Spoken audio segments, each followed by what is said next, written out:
sick man. They got it. All right, we live, yo. What's good, everybody? Appreciate y'all tapping in for another edition of Heart of the City. We on late night, and we got some news for you. Breaking news: the New York Knicks have stole Game 2 in Boston to go up 2-0. Shout out to the Man Cave who covers all the Knicks games, man. I know they rocking and rolling over there, man, but we gonna get it in over here on Heart of the City, man. Appreciate y'all tapping in. We're gonna tap into the Yankees. We're gonna tap into the Mets. We're gonna get into the Jets and the Giants a little bit. We got Coach's Corner coming for you. All that and more right after the intro. Appreciate y'all tapping in. Let's get it.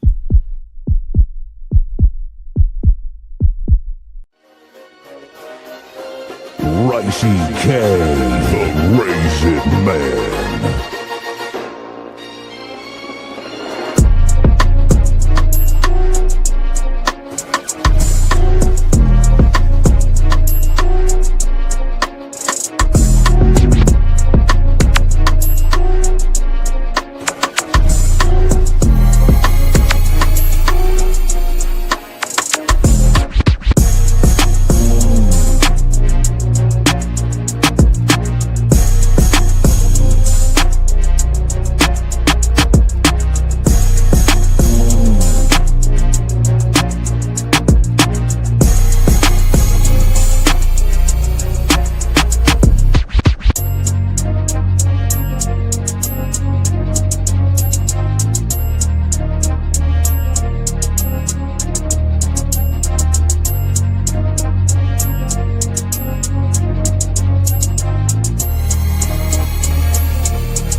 All right. What is good, everybody? What is good, man? Let's get it in tonight, man. We got a lot to talk about tonight, man, as the New York Knickerbockers with another thrilling win at Boston. Now, this Boston Celtics team, if you a Celtics fan, sorry, Scoop, they ought to be ashamed of themselves. Absolutely ashamed of themselves. They again allowed the Knicks to come back in the final minutes while having a lead. And once again, it was the Knicks defense that came through at the end. Mikal Bridges with the block on Jason Tatum. This is why they got Bridges and OG Anunoby. It's for this matchup. It's for Tatum and Jaylen Brown. There's specifically them two, because those are the guys that they match up with. And on the switch, you seen Bridges come over with the double because they had him on Mitch and was able to get the block. Tatum doing the one-on-one thing. Instead of looking for his teammates, he was actually triple teamed in the corner. And they get the steal. And the Knicks come away with a win. 2-0. Man, it's smelling like another Indiana Pacers, New York Knicks Eastern Conference Finals. Remember, they matched up last year in the semifinals. That would be something crazy. But just looking at this game, if you're Boston, man, how do you let this one get away from you? Coach, talk to me, man. How you feeling about your Knicks right now? First and foremost, man, how you doing, bro? Hey, how's everything? I'm good, man. I'm good. I I just got up. I just got into this game, and I was like, "Yo, how does this team keep coming back and beating the Celtics? And how do the Celtics, again, I'm watching the last play now. Yeah, triple team. Tatum. Mm-hmm. Well, I mean, looking at that last play, I mean, it was just, I mean, they switched off. They got Tatum on Mitchell Robinson. You know, the play before, he blew by Robinson and, you know, got the dunk down the lane. And, you know, then they came down, fouled Brunson, and he hit the 2 free throws. You know, Captain Clutch. Salute, Captain Clutch, as always. But then, you know, defensively, they came back down, and he figured he was going to do it again. But, you know, you forget Mitchell Robinson, you know, you got him the first time. He's going to adjust, and he can guard you. He can guard 1 through 5. He legitimately can. Don't think that, you know, he can. And he pushed them. He pushed him to his right, to Tatum's left. And you saw Anunoby come over, and then Mikal Bridges came over and stole the ball again. Last time it was from Jaylen Brown. Yeah. That's why I told you. Them two specifically is why they got Mikal Bridges and OG Anunoby. Now, that Pacers matchup or the Cavs matchup will be different for this Knicks team. I'm not even going that far. I'm not going that far, bro. This is right here. Nah. When you lose 2 games like that, psychologically, I'm going to say it right now. It's going to be tough for the Celtics. Psychologically. Because you gave 2 games away, literally. You handed them to the Knicks. You gave them away. You were up late in this game. You got 2, because Derek White, Olympians on your team. 3 All-Stars. You know? No, 4. Well, this year, I count them all. I always count them because I look at Holiday. He's an all-star. So you could say that. But yeah, you have that on your team. You know, and you could not close out the New York Knicks, who you beat 4 times in the regular season. Now for the Knicks got it. Knicks fans got to be cheesing from ear to ear. I know y'all are, you know. And shout out to the Knicks. I don't never want to see no Boston team win nothing. So good for Boston. I'm not. Trust me, NYG is not up here, you know, throwing shade at the Knicks any type of way. I hope they beat Boston. But again, this is why you got those 2. And OG and Mikal Bridges. This team was built to beat Boston. This is why you got Karl Anthony Towns. Like I said, Karl Anthony Towns is a matchup problem for the Celtics. You know, and then when you got to put Mitchell Robinson on Tatum, you still got the length to cover the paint. When you can play both at the same time, or you can go with a wing matchup of Bridges, OG, Hart, Brunson, and whoever else. See what I'm saying? It causes problems for the Celtics because they don't really have no bangers inside like that. They got wings. They a chicken wing team. They are. Guess who was? And when you go up against the Clevelands and some of these other teams, they got bigger. They're a bigger team. They can post you up. They can go inside a little bit more. Boston Celtics ain't really that type of team. But let's not be rude before you get to you. Shout out to the chat. Eden Shelton in the building. We got 30 in the chat right now. Appreciate y'all tapping in. Late night, heart of the city. We rocking and rolling, man. I'm fired up. Hope y'all fired up. Seeing the Knicks win again in Boston. Like I said, I want Boston's teams to burn. Bridges is clutch, no doubt, man. Still not worth 5 first-round picks, but anyway, y'all. At least he's getting it done for y'all in this series. Knicks, Perry says, "What's good with you, Iman?" Mets, salute, says Knicks did it again. Yeah, both of them home games too. That's right. That is key. Now, Ghost Dog, what's good, boy? Putting out that heat. Boo-hoo. Yeah, but Boston is, like I said, I want all Boston teams to burn. Burn, baby, burn. But, Coach. Who do you think was the leading scorer for the Knicks? I didn't look, but I will have to guess Jalen Brunson. Nope. He was third in scoring tonight. Give us the rundown then, brother. Josh Hart led the Knicks with 23 points. Wow. Towns at 21. Brunson 17. Mikal Bridges was 14.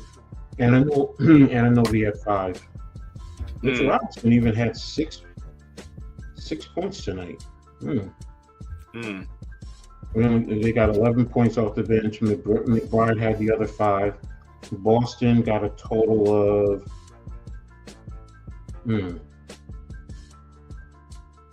so Boston had 9, 8, so 17 and 6. So they had 23 points to the Knicks 11 bench points. But Tatum had 13 points. Brown had 20 points. Harford 4. Derek White 20 points, and Holiday had 10 points. So there it is. But yes, it's turning out to be. And Boston, again, shooting. 63 is the first game, 40 this game. Yeah. When 25% again. 25%. 10 of 40 for 25%. Excuse me. When did the NBA turn into the 3-point contest? What are y'all doing? Both teams shot 80% in free throws. Boston rebounded New York 60-54. New York had 19 assists while Boston had 17. Even on blocks. Pretty much even on turnovers. 16 for Boston, 15 for New York. Boston had 25 points off of turnovers while New York had 14. Okay.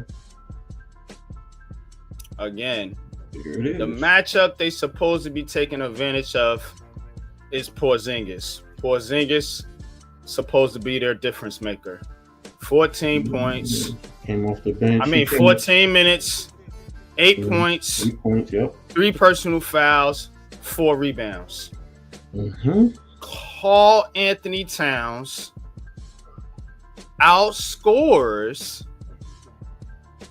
Tatum and Harford combined. That's your front court.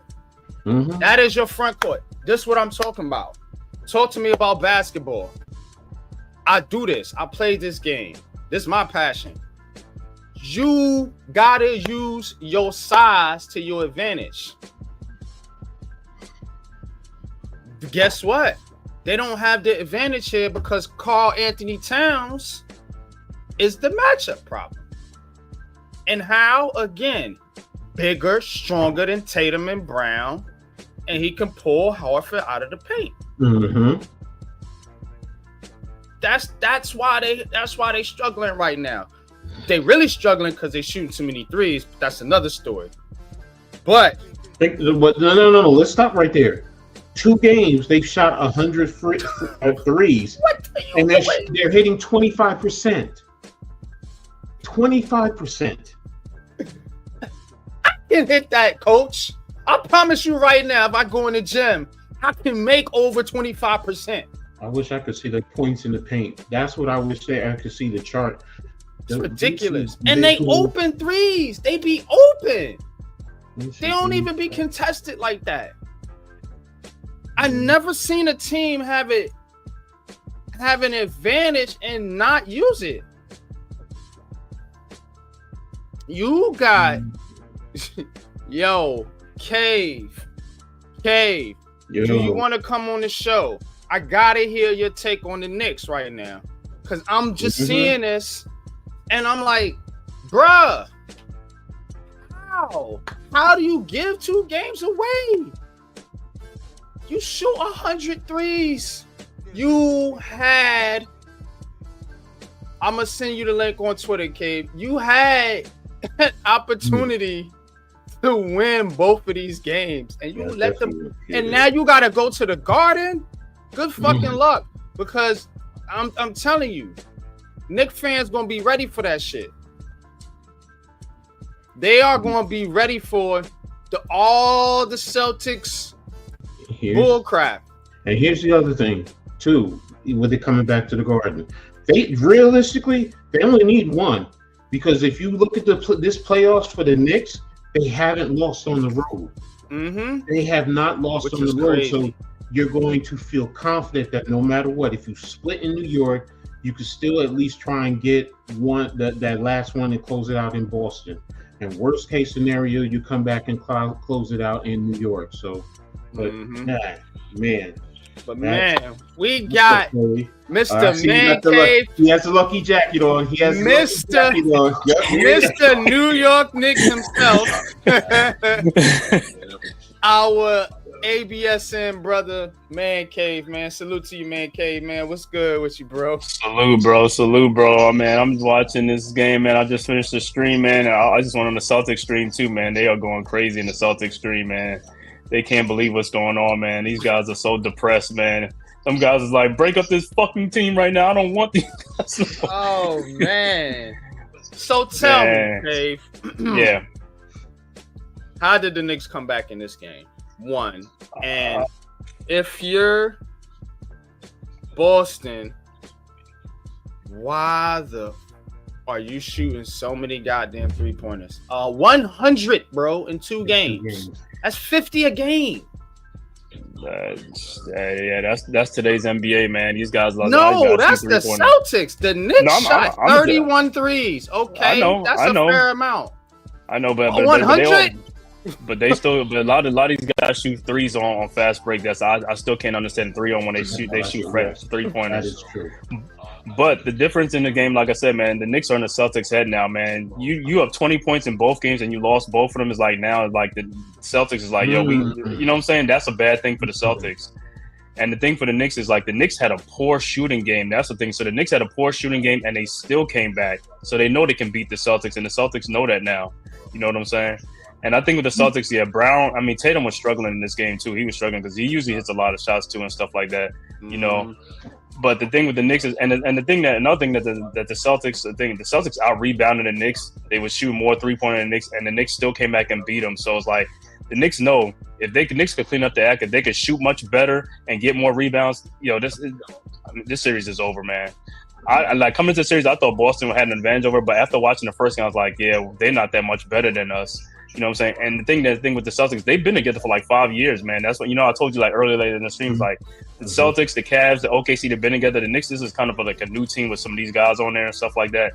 And the Celtics, I expect them to have that playoff experience and stuff like that. But yeah, the threes are just too much. You can't shoot 60 threes in a game, especially that first game. And you missed 45. They shooting 25%. 25%.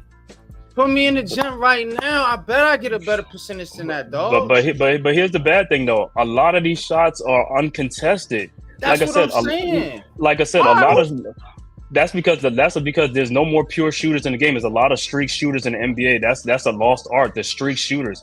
I mean, like I said, like I was on my stream. Del Curry, Chris Mullin, Mitch Richmond, Dale Ellis, Craig Hodges, these guys will kill to be in today's NBA. Reggie Miller, they'll kill to be in today's NBA and shoot them shots, wide open shots. These guys can't make shots. They're streak shooters. When you have streak shooters, it's either going to be hit or miss.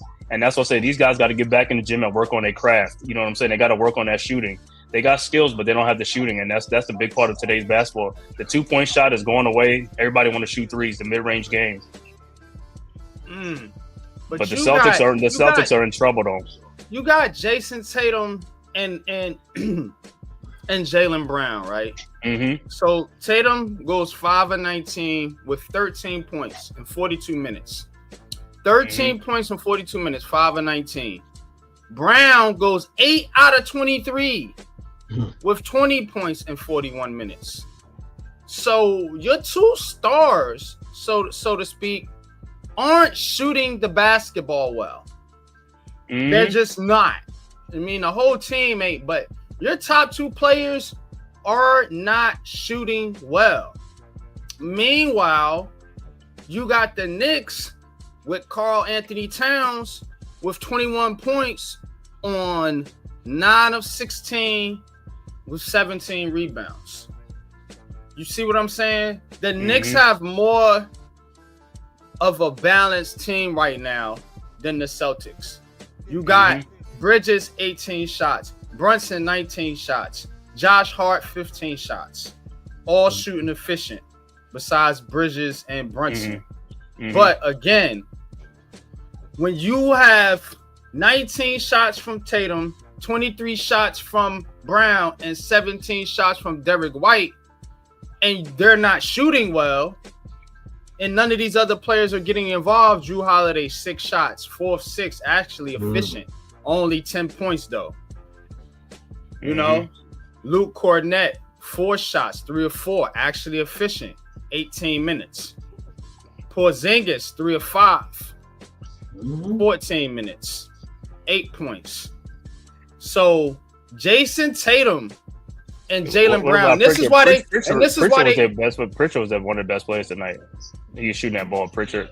Pritchard off the bench. Was also he was 3 of 9, 9 points. But again, you got to understand that your two best players aren't getting the job done. They're not shooting efficiently, and you're not helping out on the other end either. Because I just read you Karl Anthony Towns' numbers. Jalen Brunson has been cooking them. Those are the two guys you got to stop on the Knicks. I'm not worrying about Bridges or OG Anunoby or Josh Hart if I'm the Celtics. But you keep letting Brunson and Cat Towns get you. Yeah. So... But you know that's what's going to let you back in the game. 3-point shooting is going to let you back in the game because if you start missing them, that's how the other team gets back in games, and that's what they keep doing. When you got a 20-point lead, you got to settle. You got to settle down and start taking care of mismatches. Start taking care of mismatches and put yourself on the free throw line. I don't understand it, man. I don't understand it. And what's the coach? What is this coach doing? Missoula.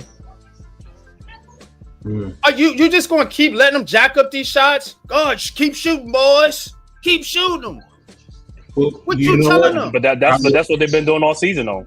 I understand, but coaching is about adjustment. Am I right? I know.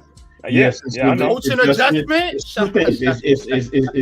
It's adjustments, but it's also making sure you instill some level of confidence in the guys. Here, this is the dilemma that they're in.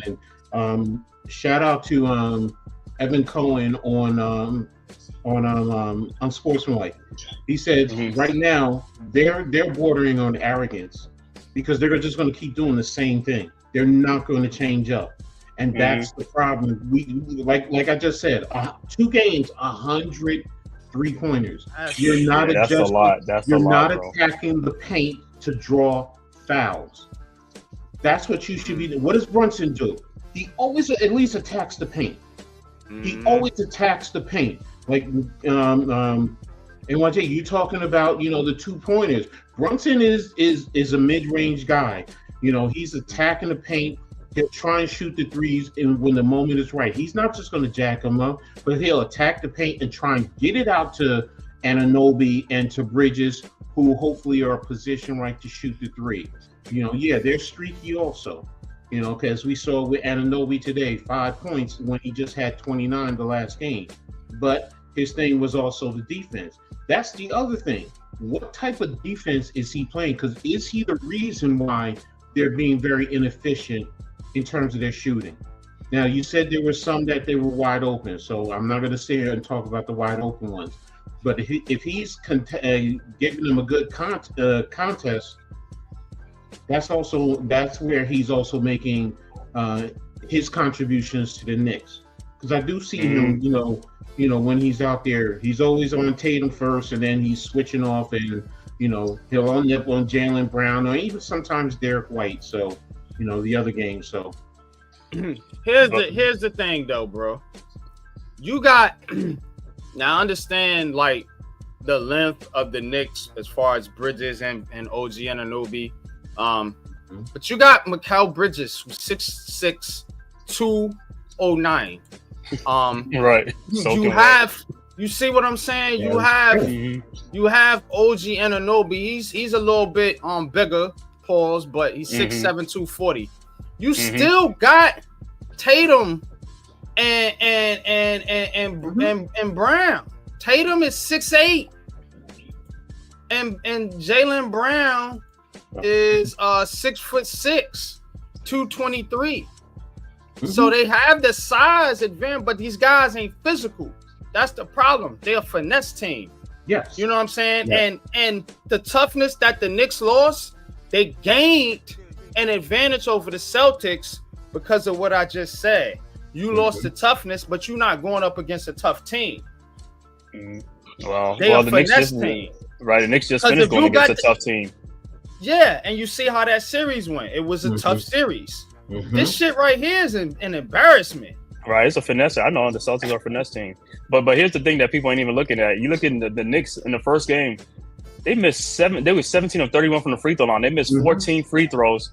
Today they shot this game, they only went to the free throw line 10 times in this game. Celtics have got 5 more free throws, and the Celtics out-rebounded the Knicks. So the Knicks clean that up and do some more things. Like I said, the Knicks, they should have won this series. They can't go down by 20 no more, man. If they stay close, they just going to win this. Yeah, because the Celtics going to keep firing three. They're going to keep firing up three. Horford should be the tough guy in there, but guess what? He got to worry about 50 Paul years old. Anthony. He old, and he got to guard Cat Towns. And like I said, all Karl Anthony Towns can going to do is pull him out of the paint because Cat Towns can shoot. So Horford ain't doing no good if he on the wing trying to guard Karl Anthony Towns. Now, his offensive game, we know it ain't there no more. So he don't really help you there. You know what I'm saying? He shot 2 of 11 tonight. That ain't good for a center. You know what I'm saying? Your center's supposed to be hovering around 50% on a nightly basis because you're getting shots right at the fucking rim. So I don't, again, too finesse. And he's buying into that shit too. Al Horford, 2 of 11. Come on, man. And then you look at the Knicks, man. The Knicks got a weak bench, man. The Knicks only get 10 points off the bench, bro. Come on, man. It's like we got to get more points, but it's like if we play the next year against Indiana, that's a team Indiana. They got a strong bench, so it's like, yo, that's what it is. That's a big difference with the bench. That's the team y'all don't match up well against. The Pacers, and that's what we'll get into that. And that'll be dope to see. But I'm just saying, no. That old rivalry from back in the day be rekindled. That'd be dope. I'd rather see that than the fucking Celtics. I hate the Celtics. Right now, the only thing the Pacers got over the Knicks right now is the bench. That's about it. But the Stars, I'm good with the Stars against them. It's just their bench, though. They got a lot of guys who come off the bench and score and stuff, man. That's the problem. Because when you get 40 points off the bench, that's a lot, to overcome. And you only get 8 points off the bench at 12 points. That's not enough. See, the Celtics, like I said, in this game, Celtics got 24 points off the bench, so it's a 13-point difference or something like that. That's another thing, 13-point difference, that 5 more free throws, 5 more rebounds. So, they had all the advantage, and the Knicks still won. But, like I said, Knicks got to shoot better. That's the only thing with Knicks in this series. They just not shooting good and stuff like that. They got to shoot good from the beginning. Absolutely, man. Let's spin this thing forward here a little bit, man, before we touch on the other teams in the city. Then we'll circle back to the Knicks. What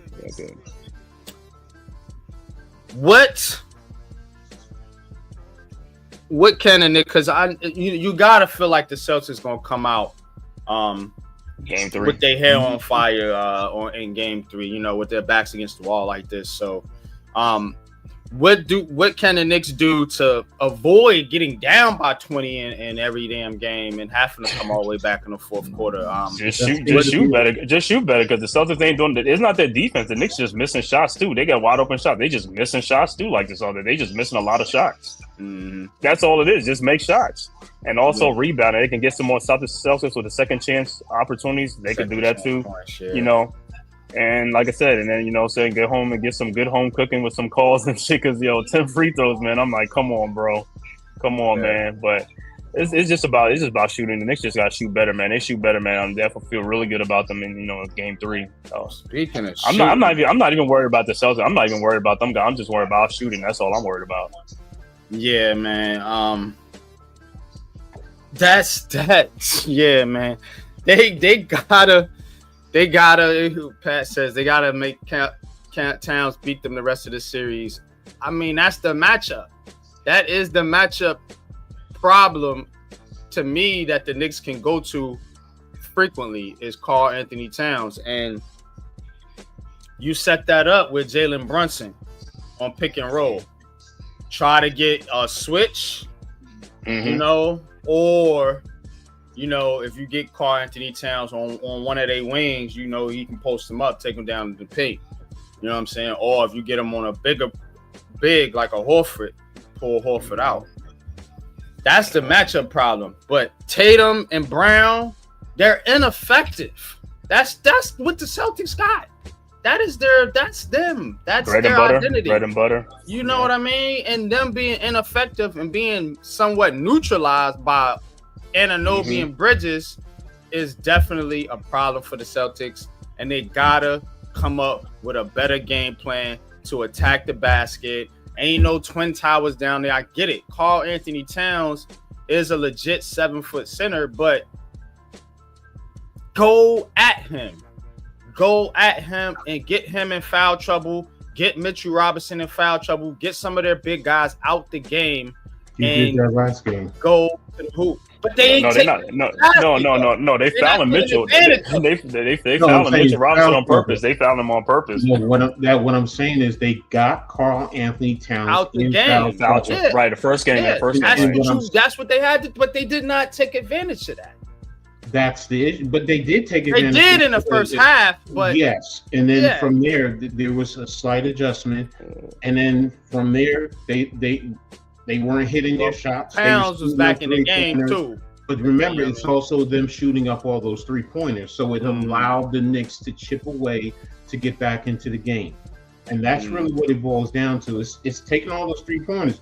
I said it again, attack the paint, attack the paint. To what Pat is saying, if you attack the paint and you're going at Karl Anthony Towns as a start in the starting lineup, he's going to get into foul trouble. So now you're going to take him out, but you're also going to you're setting up so you can end up going to the free throw lines of scoring in the paint and scoring opportunities, because it's obvious your 3-pointer is not clicking. Like you said, what's the adjustment by Mazzulla? Well, attack the paint. Attack the paint, guys. Attack the paint. Drew Holiday should know this. Let's attack the paint. But also let's look at the other way too. When they go to New York, now can Karl Anthony Towns get the fouls and be calls? Because guess what? Them guys can't handle him on the post, and they just let him get away with fouls because he's getting fouled by them guys. They let him get away. Put him in foul trouble too, bro. Like I said, them guys are not good defenders. They're not great defenders, man. They not. And here's the thing too, Cave. You gotta understand who Karl Anthony Towns is. They don't have nobody that can go down there and be physical with him. That's what I'm saying. Al Horford is useless in this series because you need somebody that's going to go down there on the offensive end and make Karl Anthony Towns work by being physical with him on offense and defense. They don't have nobody that can do that. KP's not that. And I told KP he's just an outside. He's a perimeter dude. That's when they were saying like he got length. I was like, but he stays on the outside all the time. It doesn't matter. He doesn't have. And people was like, oh no, he's a rim protector. I was like, yeah, he could rim protect the rim, but he's not a physical player. He's not a physical player. Nah, rim protector and somebody that's physical is two different things. Right. Like Manute Bol was a rim protector. You know what I mean? But he was like 190 pounds. Hey, nigga was skinny as hell. Like, so. Well, I mean, we played a physical player in the Detroit series, of Jalen Duren. You know what I'm saying? Jalen Duren's a physical player. Isaiah Stewart, Pistons. Those are physical players in post and stuff like that. Mm-hmm. Yeah, that's the issue. You know what I'm saying? When you got that's what I'm saying. A finesse team. And this the Eastern Conference, man. Y'all hurt my heart with this finesse play, bro. Like, but see, other than the Pacers they a finesse team too. The Cavs are kind of finesse team too. The only thing is that they can score. That's what the thing. If you can score in the playoff, you're gonna win a lot more games just scoring. They score. That's how they get away with it because they can score. If you can't keep up, that's how they're gonna win a game. You got to score. But there's less physicality. Basketball though, I like the NBA for doing that, for allowing playoff basketball to still be playoff basketball. And not calling every little fucking foul, you know what I'm saying, and letting them get physical, right? You know, and you see them wings. I'm watching the end of the game. You know, they going up, foul. Ref like, nope. Get back on defense. Oh shit, we ain't getting the calls this game. Now, yeah, you're not getting every call. You shouldn't get every call. Play basketball. Stop being soft and stop making this league soft. I love basketball. I love the NBA. Stop making it soft. When they start doing this in the playoffs, yeah, teams going to start wondering, why you think they trying to get more big men now? Why you think the big men is making a comeback in the league? You know why? Because you see how playoff basketball is being played, and these refs ain't giving it to you like that in like they doing in the regular season. Why you can run up to score and score all these points. This game was in the 80s in the fourth quarter, y'all. In the 80s. Yeah. Mm-hmm. In the 80s. I'm not talking about the 1980s. That's because the Celtics went without 6 minute stretch without scoring. They didn't score a point in 6 minutes. They did not score a point in 6 minutes. That's a long stretch. But you know, if you're gonna let them play in the playoffs, like I said, let them play, but don't call the soft fouls. I just hate when they call soft fouls. Stop calling soft fouls. But you ain't gonna call the hard fouls. You know don't call the soft fouls. That pisses people off. It's like, you're not gonna call the hard fouls. Don't call the soft fouls. It does, but you're not gonna get every call either. What I'm saying is, they don't. I'm noticing that a lot of these times in the regular season, these guys will go up. You see James Harden do it all the time. They pump fake, they lean, they flop, they do all this little bird, this little rip through. Yeah, like a fish out of water. How you be flopping around? They be flailing around. Yeah. So I'm like, bro, and I'm watching this game, and Brown and them, and they're bad for that too. Tatum and Brown, they're one of the worst. But you know, I would notice in today's basketball, it's too many push-offs. It's too many offensive fouls. They pushing players off. It's like, I don't like that. That's not basketball. You pushing people off to gain an advantage. It's like, shout out to New. What's good, bro? What's good, bro? Says a new era about to start. I hope so, because I'm tired of it, man. I'm tired of it, yo. You know what I'm saying? And especially at the end of the games, where, you know, the game is being put in the officials' hands. I don't like that. Y'all let them play. Don't let them try to force the contact so they can get a little cheap foul and go to the line. No, play that out. Play that out and be serious about it. But you know what, though? These playoffs has been good, man. So many surprises in this. That's why they play the games, man. I'm loving these teams upsetting these guys, man. I'm loving it, man. Yeah, the Nuggets. I mean, the Thunder are giving the Nuggets the business right now, 40-19. So, wow. I expected that one to come back to earth, even though the East is looking upside down. But I like it. I want to see the Knicks Pacers rekindle that rivalry. You know, I think Halliburton is turning into a mini Reggie Miller. I like seeing that. I like. But the only difference is it's not going to be a physical series. It's not going to be the physical. It's going to be finesse series now with these teams. It ain't right. But at least we get to see some good basketball and some competitive series. You know what I'm saying? Which this games have been competitive, man. I think the Celtics, they're showing why they're overrated, because them dudes ain't that. They not like that, bro. Brown and Tatum, they not like that. And Brown, he was crying because he wasn't on the Olympic team. And you got questions about Tatum and his toughness and all this. And seeing it, you seeing why they question y'all right now. You had 2 games to close out the Knicks, who you beat 4 times in the regular season, who did not play well in either game, and you had a 20-point lead on, and you could not finish the game. And you got 2 supposed future Hall of Famers, Olympians on your team. Man, $300 million players. You ought to be embarrassed of yourself. It's like they won the chip last year and was like, yeah, we good. Like, nah, I don't respect teams like that, bro. They need to get beat, for real.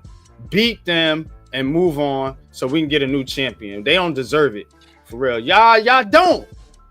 I'm sorry. Am I tripping? They don't deserve it. Nah, they ain't playing like they deserve it, man. They ain't playing like they deserve it. And then the Cavs got to get some of their players back, man. I mean, Garland been out. He ain't been playing. Mobley was out. Hunter's out. They got to get their guys back, man. But that's a bad time to get injured right now in the playoffs, though. It's always a bad time. Yes, it sucks for them. But guess what? If you ain't there, you ain't there. You know, these Knicks teams, these Pacers teams, they've been in the playoffs the last few years. About time they break through. That's the series I want to see. But let's switch gears here a little bit. We spent a lot of time on the Knicks. That was intended, though, because that is basically the talk of the town. But in other news, the New York Yankees, tied with the Padres, bottom of the 10th inning. It's a 3-3 game right now. Let's look at some of the stats here. Yep, Yankees 3 runs on 3 hits, 1 error. Padres 3 runs on 6 hits, 1 error. Had Max Fried start for the Yankees, pitched 7 innings, 5 hits, 1 earned run, 8 Ks. So pretty good start for Fried there. Yankees, as far as hitting, 3 hits, 2 hits from Bellinger and 4 at bats, and 1 hit from Grisham. Judge 0 of 4 with 3 strikeouts. So not a good day for Aaron Judge. Still batting over 400 though somehow. That's ridiculous. But Yankees in a battle right now with the Padres. We'll keep you updated on that game. New York Yankees, y'all, 20-16 is the record right now, and they are at bat here in the bottom of the 10th. So we'll keep you posted on that. As for the Mets, New York Mets bounce back win here against the Diamondbacks. Beat the Diamondbacks 7-1. Mets improving to 24-14, first in the NL East. Juan Soto with 2 home runs. One in the 6th, 1 in the 8th. For his 6th and 7th of the season. So Soto getting it done for the Mets. Senga with the win, improves to 4-2. Pitched 6 innings, had 4 strikeouts, no earned runs. So pretty good day for the Mets. In other news, the Rangers hired a new coach. I'm trying to see his name. I think it's Sullivan. Yeah, Mike Sullivan, Rangers new coach, getting rid of what's that dude's name? Peter Laviolette.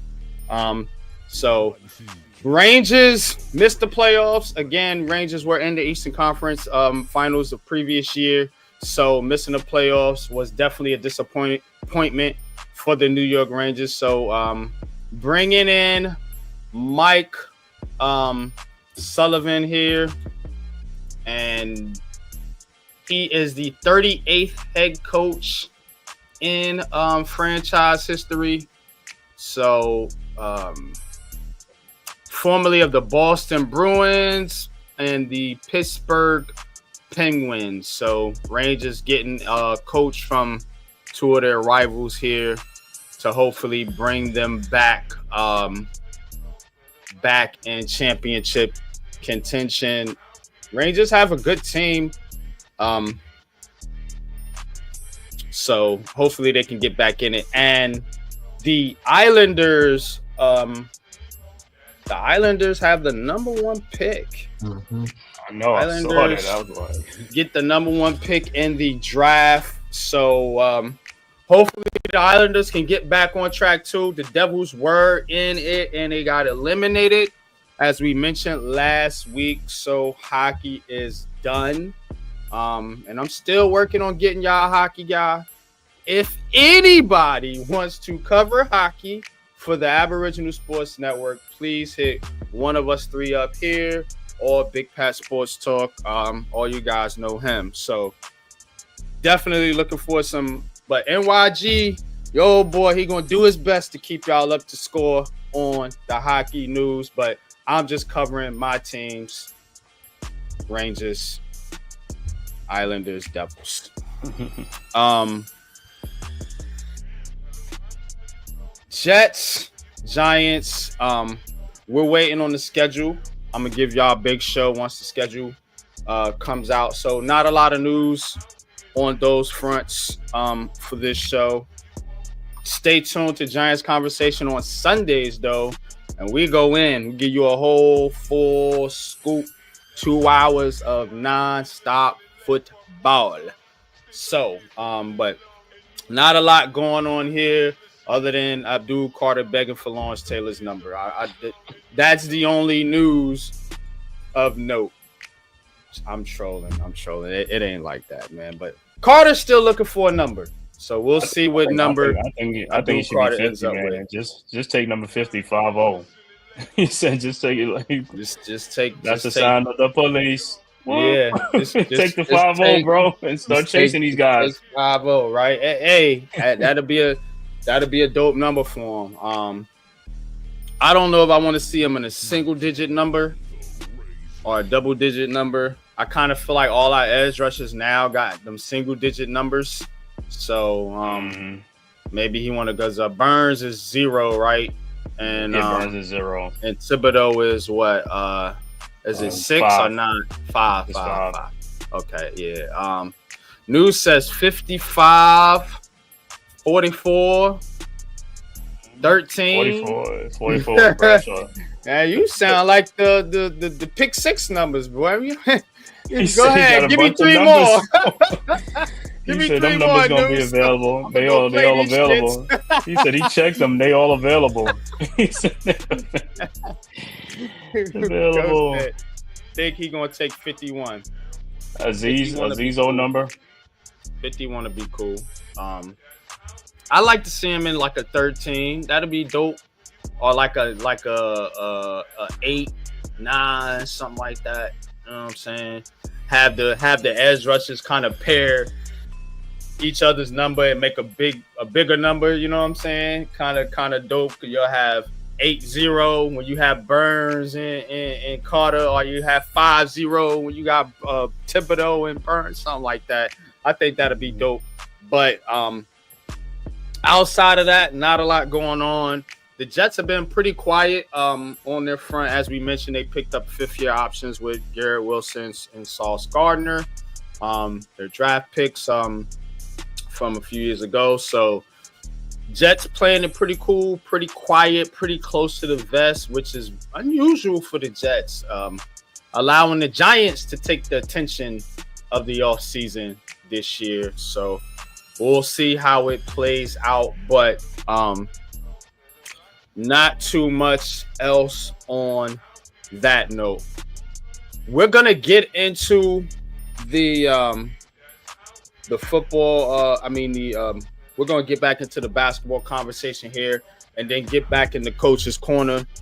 But This show is brought to you by the Aboriginal Sports Network, our central location for all sports, all day, every day.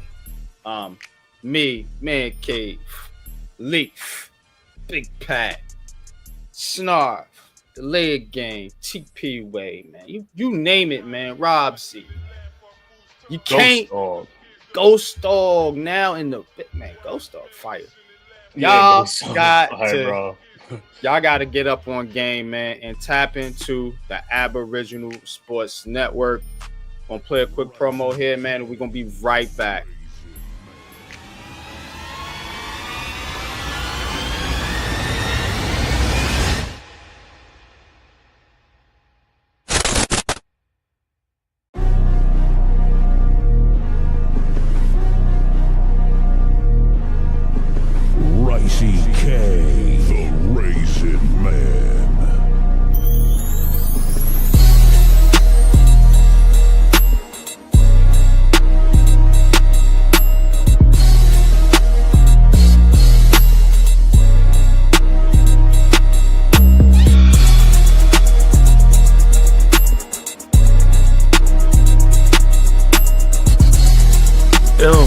Or just the Giants organization that really put Daniel Jones in the forefront and carried him in that type of light, man, on national TV. $223. The suspension also opens the door for the Texans to release Al-Shahir. Then in 1976, guess who was hired? T-Spans. This is where preference plays the biggest. I'm gonna have to knock this down and get the oohs and ahs of Houston.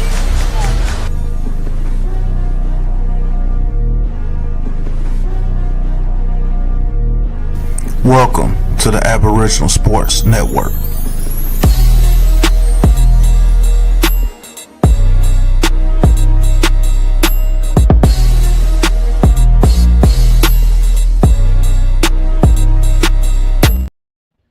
All right, man. Shout out to the Aboriginal Sports Network. Now, let's talk a little bit about the NBA draft, and I'm gonna get into a little bit of Brooklyn Nets conversation here. The draft lottery coming up here now. I believe the Nets have the 6th best odds. And shout out to you, Coach, for the article and the articles that you sent me. I do read them. It appears that your man's Cooper Flag could be a possibility in Brooklyn. Now, 9 times out of 10, he's going to go with the number 1 pick, but it is a lottery. The Nets could end up with the number 1 pick. We don't know. Is a Cooper Flag what the Nets need to start to turn this thing around and start to build in the right direction? And I'm asking that because they gotta have something, and they gotta have a star for this team. Now, I'm gonna share the article that Coach sent me, so you guys can see exactly where I'm coming from here. So it says here, there's one team that can unlock Cooper Flag's full potential, the Brooklyn Nets. Clutch Sports. So it says the Nets have 3 first-round picks in the 2025 draft alone, and with only 4 players on their team under contract next season, Brooklyn has all the tools to immediately reshape their roster around Flag. Of all the teams at the bottom of the standings, the Nets have the biggest market. While there have been more cases of rising stars playing for smaller markets, the buzz from a bigger city just hits different. Flag can immediately become the face of a franchise. He can completely turn the team around. He can rekindle passion for the game in Brooklyn. The Nets have a 9% chance of winning the lottery, the sixth best odds. It may not be likely, but crazier things have happened. Cooper Flag. Is this on point, or I would say on the money? I would say on the money, out of pocket. But do you think Cooper Flag is what the Nets need? I don't know if Leaf is listening in the chat, but I like to hear his comments on this. But what do you guys think? Cooper Flag to Brooklyn. You said you want me to go? Yeah, go ahead, Coach. What are your thoughts, Coach? I mean, Cooper Flag is an elite talent, so don't get me wrong. But I actually feel the better player for the Nets actually is Dylan Harper. You know, I mean, he's a lead guard. He's 6'6", 6'7", big-bodied. He's a 3-level type of a player. He knows how to play the wings. I mean, play the passing lane. So he gets a lot of deflections, which most people, you know, fail to realize with him.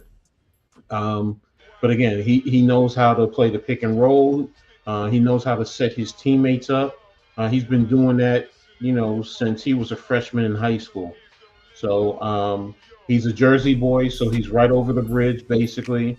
So, you know, that would actually bring, you know, the tri-state area into Brooklyn also, you know, in terms of a rooting fan base. So that's me. And plus, you know, because who do the Nets have as a lead guard right now?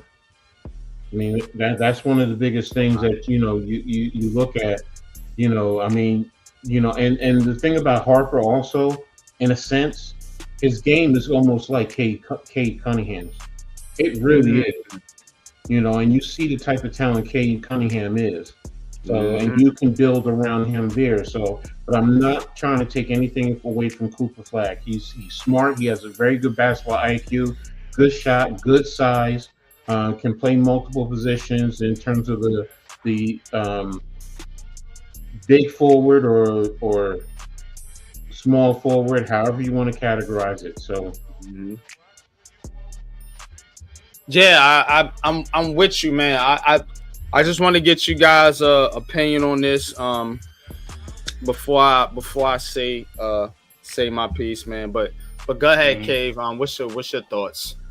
You know, I'm a Cooper Flag fan, but I kind of agree with Coach with Dylan Harper. See, the Nets are in a little dilemma because I feel like if the Nets get Dylan Harper, which is a great pickup for him, I think they probably should. If what's name become available, Giannis become available, just go on Giannis to pair up with Dylan Harper.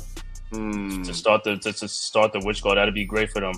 You know, if you can do that, if you get Dylan Harper, you're gonna need a big man, so you could get Giannis to be that big man. You know what I'm saying? Even though it might be hard, but I'm saying, but if he becomes available, hey, go all in. But then if you go the other way with Cooper Flag, you know what I'm saying, then you're still gonna have to get that guard because the Nets don't have a lead guard. So Cooper Flag, he's a two-way player. He can do things for you, but he's still gonna need a point guard to, you know, set up the team and all that stuff too. You know what I'm saying? Because you can run offense through Cooper Flag, but it's like you really want to run it through a point guard. So that's the dilemma that you're going to have. Now, if you had an elite guard already in your team, yeah, Cooper Flag is the guy to, right, you know what I'm saying, to really help you turn around quicker, you know what I'm saying? But like I said, Dylan Harper could help you in a little bit of ways because, like I said, he is a lead guard and stuff like that, but he's going to also need a big man too and stuff like that too. So it's interesting to see what Sean Marks is going to do because he's going to be the main man to make the decision, and that's the problem. I know Nets fans like, do you trust this guy to make the decision though? With all them draft picks you have available at your disposal, this is the one opportunity this year, and next year is the biggest opportunity to turn this franchise around. Or if you can get Cooper Flag this year and get AJ DiPatenza next year, that'll be even better. You know what I'm saying? To start your rebuild. You know what I'm saying? Then you can get your guard later and stuff like that, but. Yeah, Cooper Flag can turn franchise around, but he's going to need some more help, especially with a team that doesn't have a lead guard. Yeah, the Nets just need a player.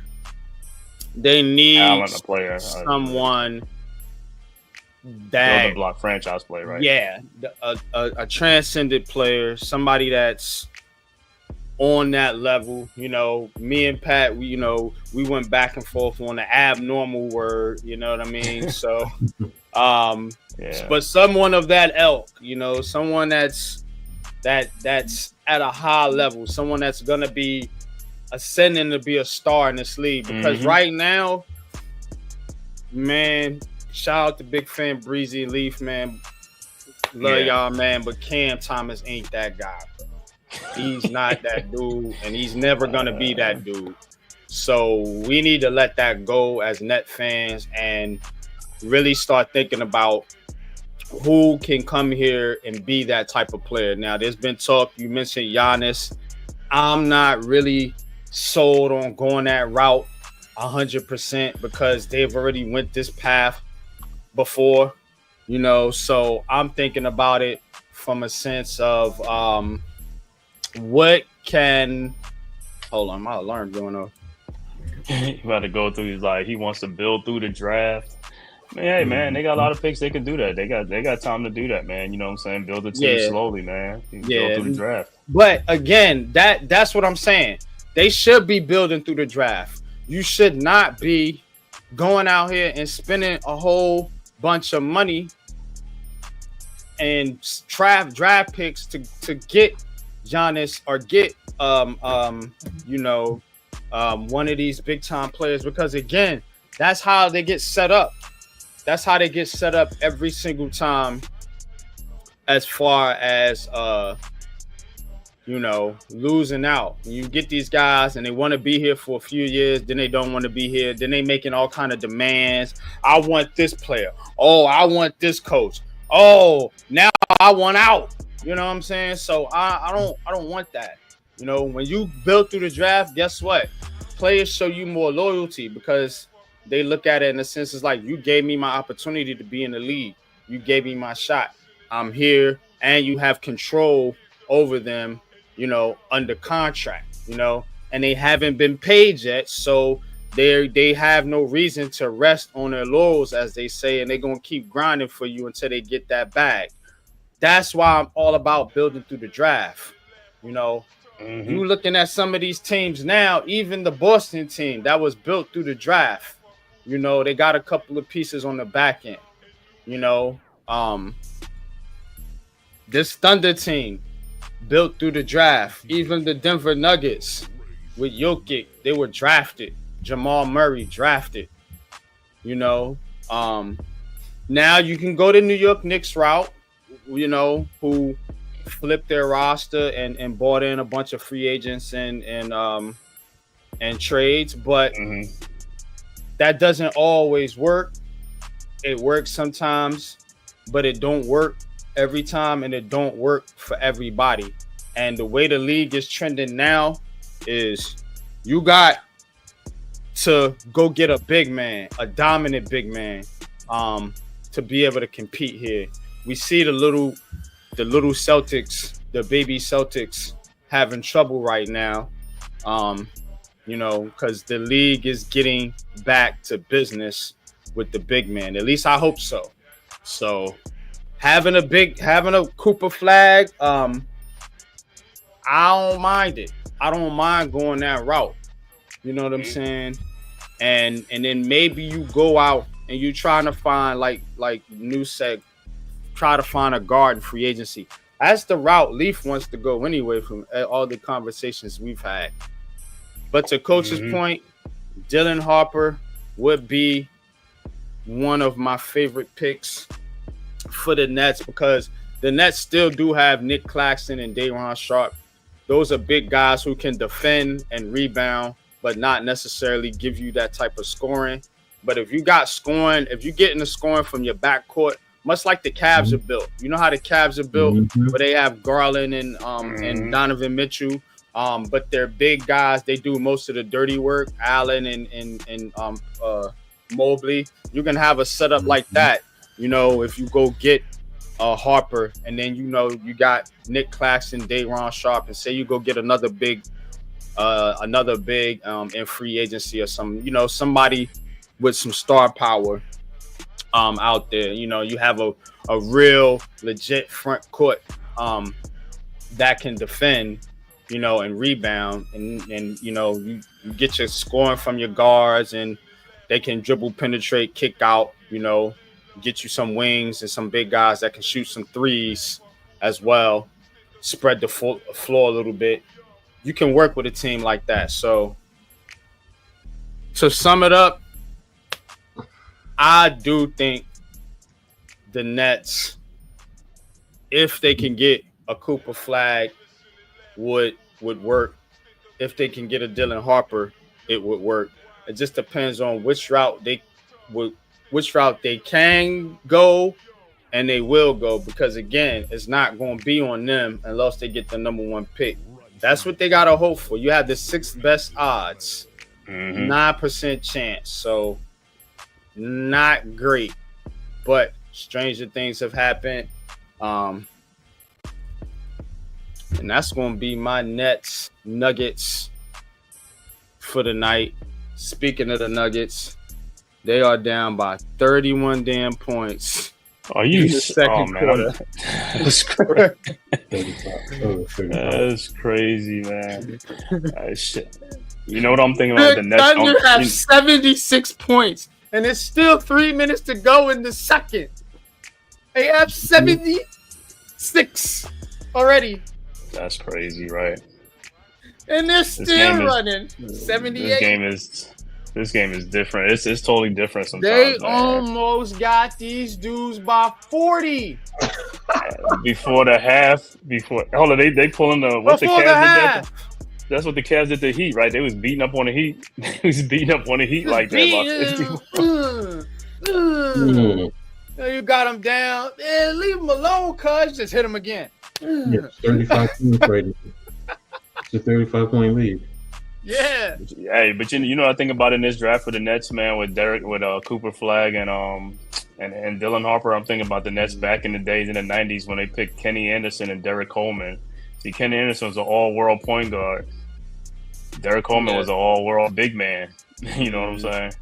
I thought they was gonna have a lot of success with that. Yeah, they should have. Derek Coleman ate his way out the league. Derek has some issues. NBA lockout. For that was sure. NBA lockout. Yeah. And then you had the other guy, Jason Williams. Man, I forgot about Jason Williams. Nets always the guards. I think the thing with the Nets, Jason Kidd, Kenny Anderson. You know, they've had D'Lo, Darren Williams. They got good guards. Coach. Coach is going crazy. It's just Twitter. What? It's Twitter. I don't think y'all really want me to read this on the air. Oh, okay. No. Okay. Look, I'll do this. I'll send it to you guys privately. I'm sorry. Okay. I'm sorry. But definitely, man, they've always been better when they have guards, good guard play. You know what I'm saying? That's why I know where coach is coming from with that. Like, they always have been better with better. See, NYG, I want to ask you this though: is this the man to do it though? You want Sean Marks to make the decision, or you want him fired and get somebody who with a brain to make the decision? You know, saying how the team is going to go. Do you trust him to make a decision? I don't. I think GMs have strengths and weaknesses. I think you have to view GMs like you view coaches. Of course. You know, just let me take it to the New York Giants for a minute. You had Dave Gettleman, who made some absolutely horrendous free agent decisions, but his draft picks actually turned out to be pretty good in hindsight. Joe Shane, however, drafts haven't been great the first couple ones, but he's hit on some trades, you know. So you see what I'm saying? Like, the GMs have strengths and weaknesses. Like, I think Sean Marks, I don't think he's had bad draft picks. He just makes bad trades, and that's why I don't want to go the Giannis route. I don't trust that. I trust him to take the best player available at 6. I mean, you got Cam Thomas and Nick Claxton later in the draft. Those are two pretty good players. They're not stars, but they're pretty good players. They're second contract players, so they've been hits from where they were drafted. So I have to give them some credit. I have to be fair in my analysis.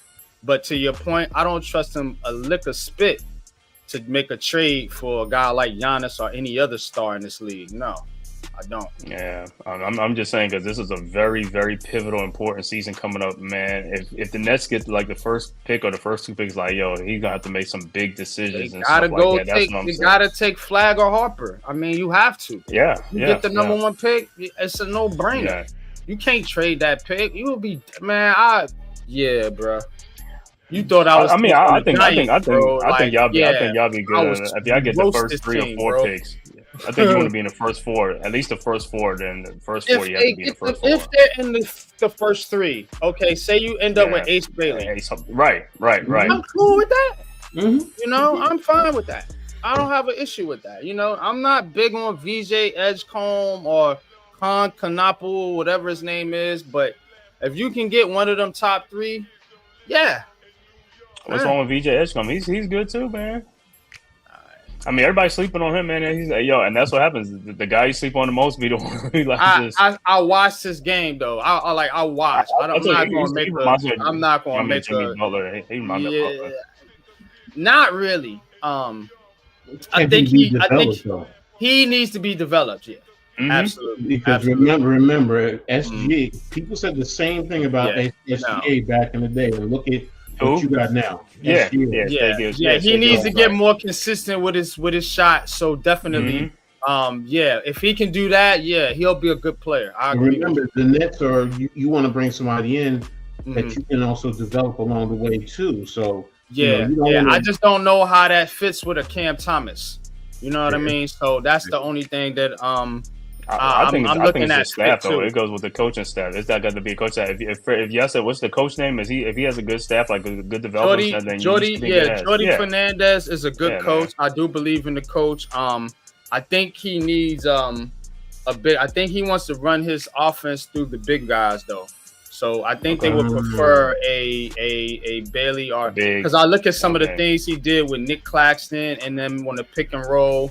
The big guys handling the ball more, making more plays as far as passes, out the high post, things like that. So I think that's the kind of offense he wants to play. So I think they will look for a big man first. In the draft.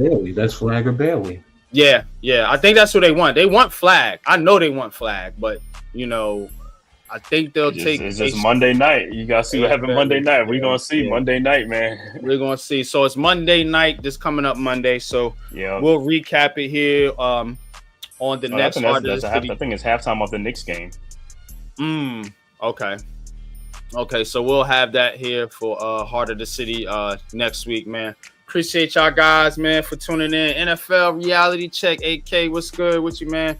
Appreciate y'all, man, for tapping in with us on this late night edition of Heart of the City.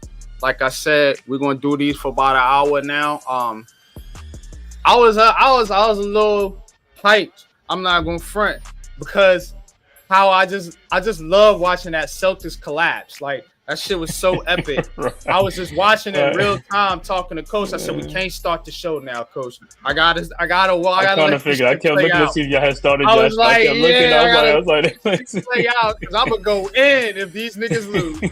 I hate believe this shit right here. God damn, bro, man. But shout out to the Knicks. Shout out to the Knicks fans. I hope they enjoyed that one. But we're gonna get the coach's corner, man. And we're going to wrap this thing up, man. I hope y'all appreciate the show, man. Coach, got something for him. I know you got something for him tonight. Got something cooking? All right, man. Let's get into it, man. Y'all hit that like button. Hit the subscribe button for me. Unpopular Opinion Sports, Coach Ed's Amazing World of Sports, and the Man Cave Podcast, as well as the Aboriginal Sports Network, where you can catch everybody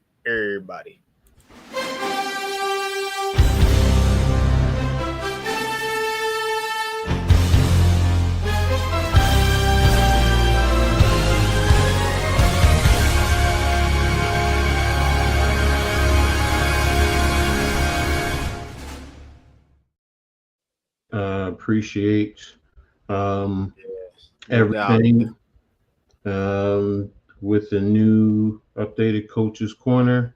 Got some interesting stuff to talk about tonight. I'm going to try and make it as quick as possible. I was on ESPN, and I'm going to start with the WNBA. They had their list of the top 25 players. Man Cave, Leaf and I were just talking about this yesterday. And in terms of the New York Liberty, they have 3 players who were in the top 10. You have you have Breanna Stewart, who is at number 3, Jonquel Jones, who's at number 6, and Sabrina Ionescu, who's at number 7. So that speaks to the power of the championship caliber program that we have with the Liberty. On a different note also, in terms of a local flavor, a former Rutgers Scarlet Knight made top 11, Kalia Copper of the Phoenix Mercury. So, that speaks to, hey, at least we got a Rutgers Scarlet Knight in the top 11. So, looking at the preseason in the Eastern Conference, every team has at least played one preseason game. And the Liberty are the only team to not have played a preseason game. Now, they do play their first preseason game on Friday, the 9th, against the Connecticut Sun in Brooklyn. So if you're in Brooklyn, go ahead, stop by, check out the world champion New York Liberty. Now, I was going through the injuries for the Liberty for the preseason, and it said that Benijah Laney Hamilton, she's been out.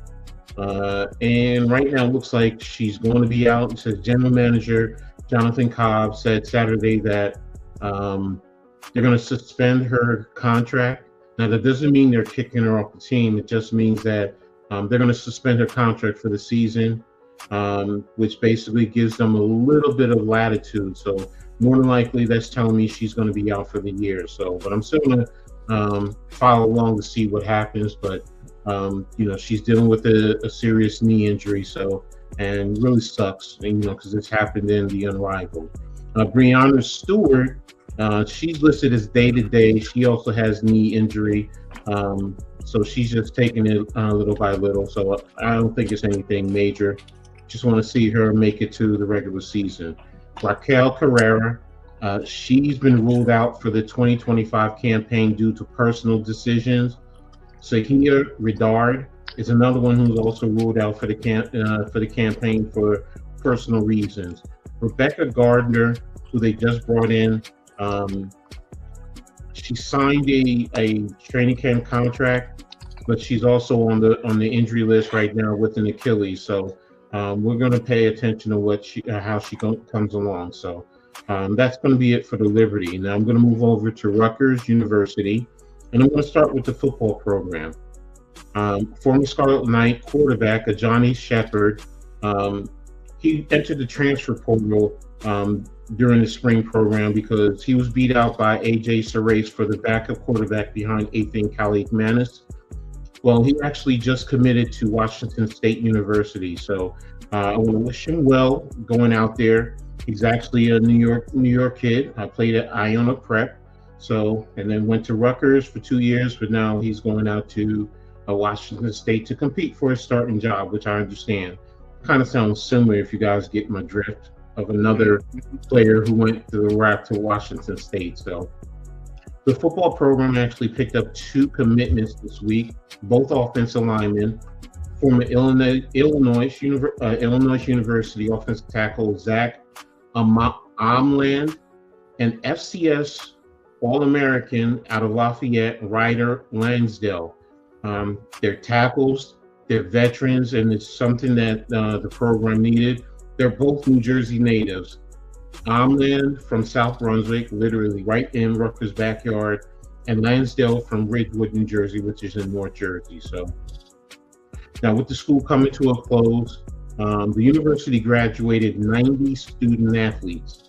The athletic department highlighted that by saying that the average GPA for the athletes was a 3.36 GPA. That's equal to the regular student body. Now, I say that because that speaks to how hard these kids are working. Because it's not easy to be a student athlete, to go to practice, go to meetings, compete in games, and then also do your academic requirements. And then for them to average and be on par with what the regular student body is doing is a testament to what this athletic department is doing. Also, you don't have an active athletic director right now. You're running with an intern, so that even speaks more volumes to what's going on there. I want to also highlight something which is special. One of the more notable graduates in this class is two-time Super Bowl winner Isaiah Pacheco.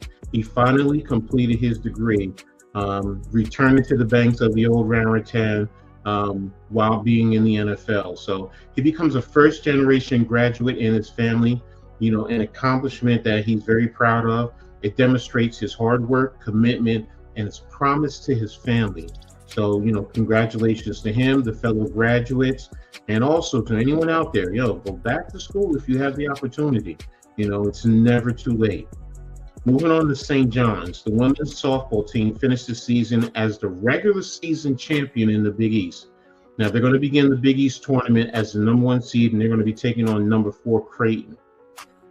In the men's golf, standout Pichang Chen was named all Big East first team selection, from the Big East Conference.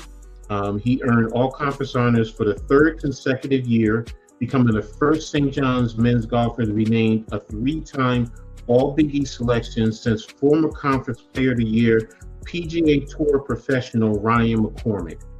So there you go. Kudos to him. Now, in some local action, I'm going to talk a little bit of arena football, Jersey Bearcats. The Bearcats actually improved to 4-0 in the AAL2 this past Saturday. They defeated their arch rival, the Steel City Stampede. Normally, these games are so closely contested. They totally dominated the Stampede, 33-0 in Pennsylvania, the home of the Stampede. Now, the Bearcats are hungry to get back into championship contention after falling out in the playoffs last year. So they're hoping that this is positioning them well, because this is the midpoint of the season. They're led by their quarterback, Mateo Rodriguez, who's playing phenomenally. So I'm looking forward to some more things coming out of Jersey with the Bearcats. So also, because the AAL2 has expanded, and they're playing teams across the region, down in Mississippi, Texas, Georgia, up to Michigan, Jersey, Pennsylvania. So it's going to be a lot tougher. So the Bearcats actually play their second home game this Saturday. It's actually first responders night. So they're highlighting the first responders, those who always put their lives on the line for us. So the game is being played at Warenko Arena in Roselle, New Jersey, 8 o'clock kickoff. So if anybody's in the area wants to go, you can definitely stop by. And finally, on a little somber note from me and a lot of coaches and players in New Jersey, I want to talk about a passing of one of the top coaches in New Jersey high school football. Joe Stinson touched a lot of kids, helped a lot of kids get into college and chase their dream of getting into the NFL. I've had some great conversations talking about football and just life. And, it's a sad time when, you see someone of this caliber pass on, but, his life was more about helping others.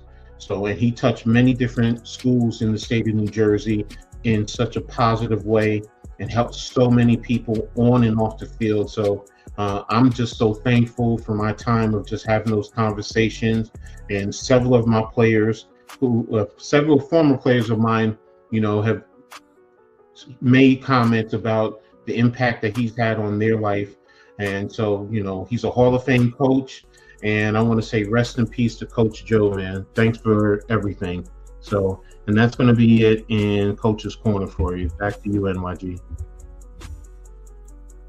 All right, man. Definitely appreciate you, Coach, man. Appreciate all that you do, man. And I want to see how Rutgers, specifically Rutgers basketball, how they rebound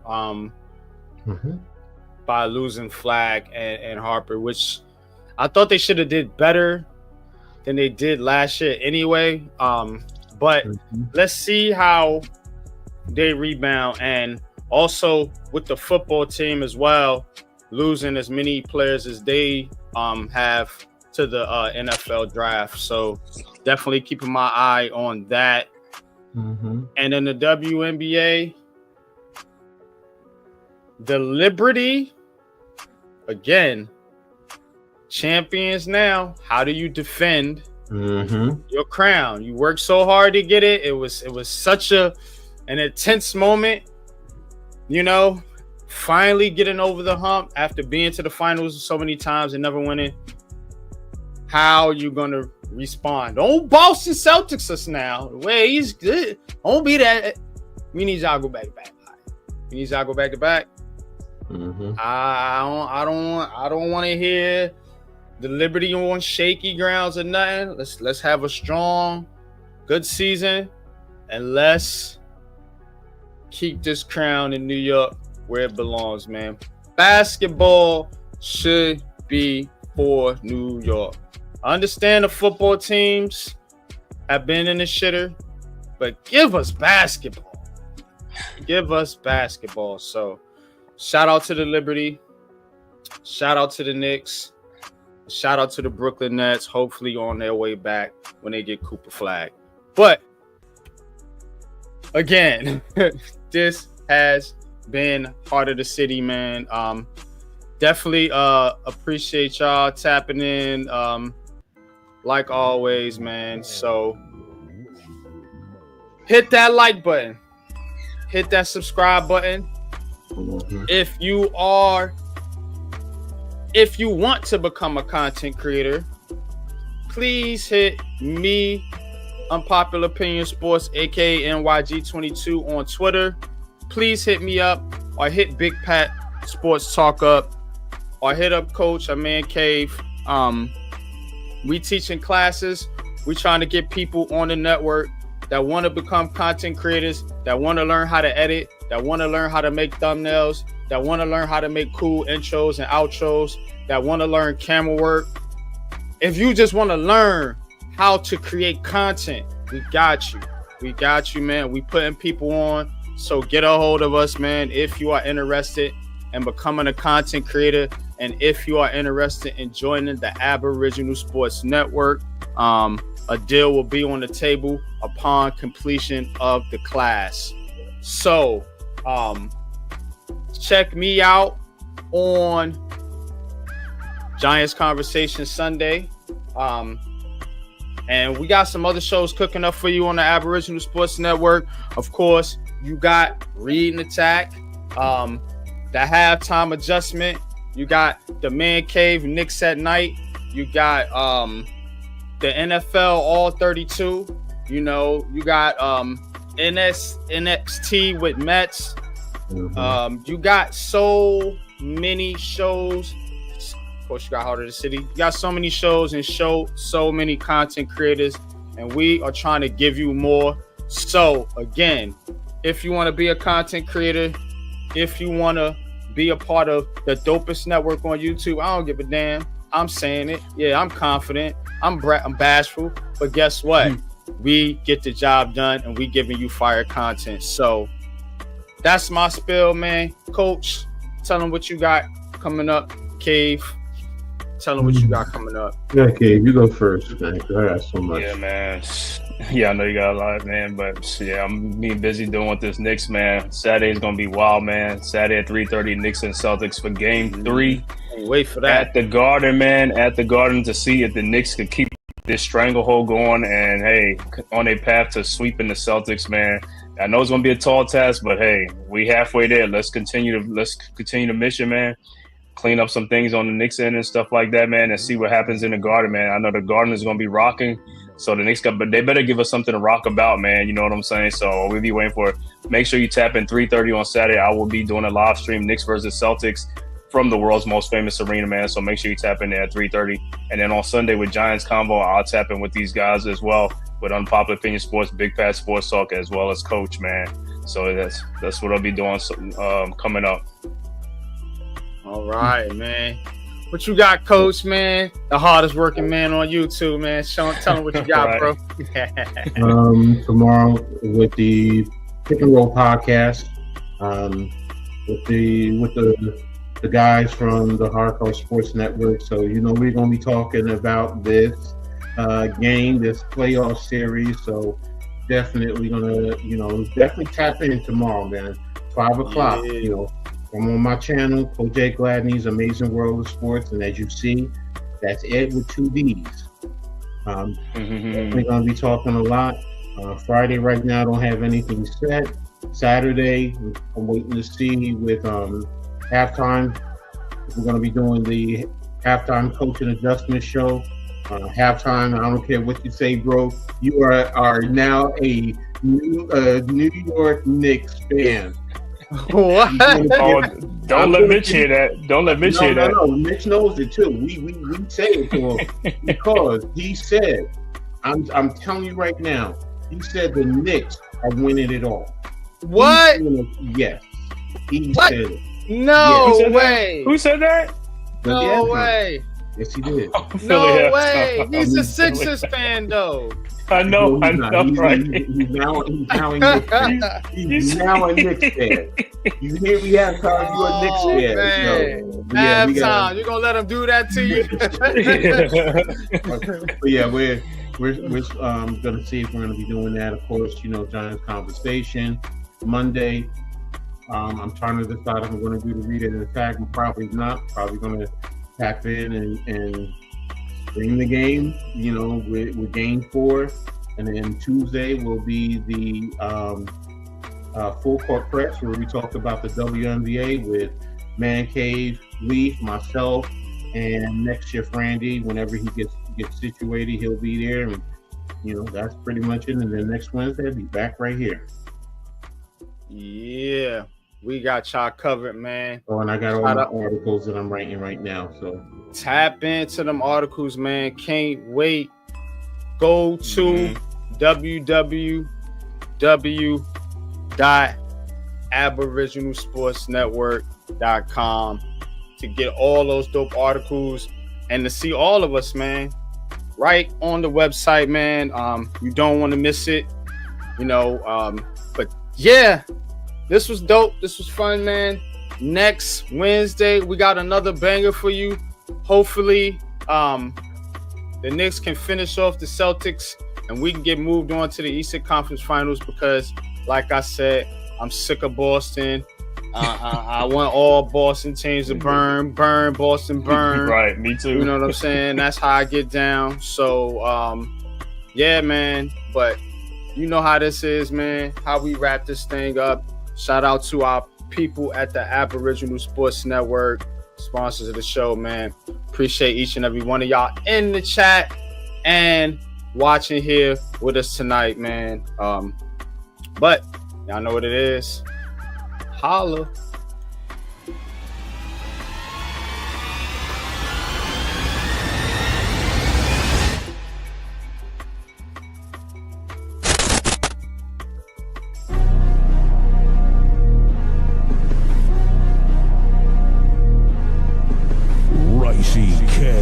The Raisin Man.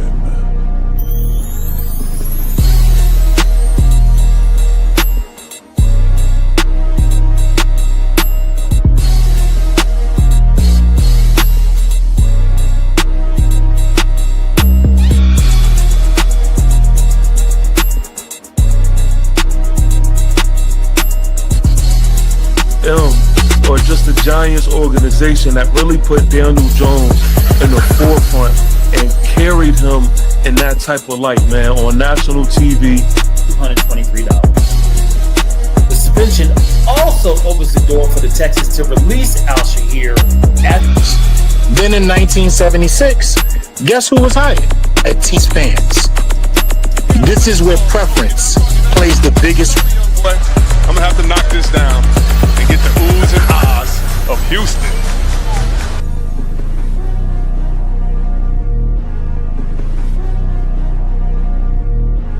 Welcome to the Aboriginal Sports Network.